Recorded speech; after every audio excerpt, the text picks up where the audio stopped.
रामपुर कारखाना विधानसभा क्षेत्र 339 के समस्त सम्मानित जनता के श्री सुरेंद्र चौरसिया जी की तरफ से हार्दिक हार्दिक शुभकामना। और सबसे अपील बा कि आप लोग ए बार भी अपन कीमती वोट श्री सुरेंद्र चौरसिया जी के करी और फिर विधायक बने, कहें कि घर के लड़का हमें चाचा। होली के ले लो बधाई सुरेंद्र भैया के, भोली हाजनी बड़की माई सुरेंद्र भैया के। होली के ले लो बधाई सुरेंद्र भैया के, भोली हाजनी बड़की माई सुरेंद्र भैया के। कोइले विकास हो बन गईले खास हो, इन्हीं से लागल बाटे सब करे आस हो। बतिया साचे बाई नेता नहीं बनी के बेटा, करेल सेवाए माई। हर नेता नहीं बनी के बबुआ, करेल सेवाए भाई। और रामपुर कारखाना से आज तक जे भी जीता रहे वो नेता बन के काम कर रहे। पहला ऐसा शख्स बानी श्री सुरेंद्र चौरसिया जी जो बेटा भाई भतीजा बन के काम करते चाचा। ढेर लोग विधायक भैले, ढेर लोग आइले, केहू न कैले जवन सुरेंद्र भैया कैले।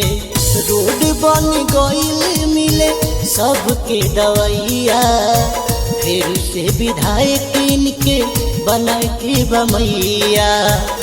रंगवा खेलल जाई हर साल सही, नीतीश भैया सुन गई है गीत सही। लइहाजन सुरेंद्र भैया के माई बाबू हमें नेता नहीं बनी के बेटा, करेल सेवाए माई। हर नेता नहीं बनी के बबुआ, करेल सेवाए माई। होली के ले लो बधाई सुरेंद्र भैया के, भूली हाजनी बड़की माई सुरेंद्र भैया के।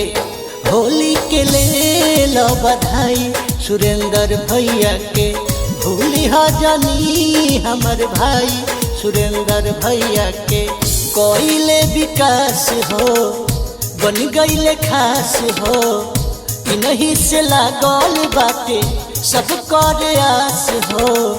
बतिया साचे बाई नेता नहीं बनी के बेटा, करेल सेवाए माई।